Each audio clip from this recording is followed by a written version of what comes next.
Hi guys, இன்றைக்கி நம்ம வீடியோவில் ஒரு ஸ்டார் டெல்டாவோட பவர் வயரிங் தான் பார்க்க போகிறோம். இதில் வந்து ஒரு ரிலே, ரெண்டாவது வந்து பார்த்திங்கன்னா மெயின் கான்டாக்டர் இருக்குது. அப்புறம் வந்து பார்த்திங்கன்னா அடுத்து ஸ்டார் கண்டக்டர், அப்புறம் ஒரு டெல்டா கண்டக்டர். இதை கண்ட்ரோல் பண்ணுறதுக்கு வந்து பார்த்திங்கன்னா incoming control MCB, star delta interchange பண்ணுறதுக்காக ஒரு டைமர் ஃபங்க்ஷன் இருக்குது. இதை வந்து பார்த்திங்கன்னா ஒரு ஸ்டார் டெல்டாவுக்கு தேவையானது. இதில் வந்து ஃபஸ்ட்டு ஒரு ரிலே, அப்புறம் வந்து பார்த்திங்கன்னா ஒரு மெயின் கான்டாக்டர் எடுத்துருக்குறோம். மெயின் கான்டாக்டருக்கு 3 ஃபேஸ் இன்புட் வருது. அதை வந்து பார்த்திங்கன்னா நம்ம கொண்டு வந்து ரிலேவோட இன்புட்டுக்கு கொடுத்துட்றோம் 3 ஃபேஸ். இது வந்து பார்த்திங்கன்னா டைரெக்டாக மோட்டரோட ஒரு செட்டுக்கு போயிடும்.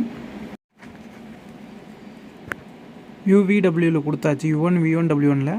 அடுத்தது வந்து பார்த்திங்கன்னா நம்மளோட ப்ரைமரி, அதாவது மெயின் கான்டாக்டர்லேருந்து ROIB இன்புட் எடுத்து டெல்டா கான்டாக்டரோட ROIB இன்புட்டுக்கு கொடுத்துட்றோம்.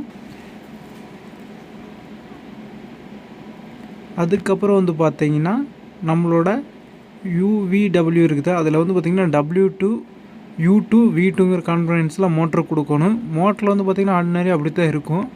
நமக்கு வந்து W2 U2 V2. அப்புறம் டெல்டா கனெக்ட் வந்து ஸ்டார் கனெக்டருக்கு UVW இன்புட் கொடுத்துருக்குறோம். அதுக்கப்புறம் வந்து மேலே பார்த்திங்கன்னா ஸ்டார் 3 ஷார்ட் பண்ணியிருக்கிறோம்.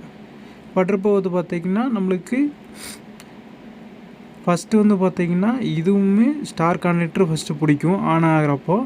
டைமர் ஃபங்க்ஷன் முடிஞ்ச இடத்துல பார்த்திங்கன்னா நம்மளுக்கு வந்து இது அப்படியே வந்து இன்டர்சேஞ்ச் ஆகும்.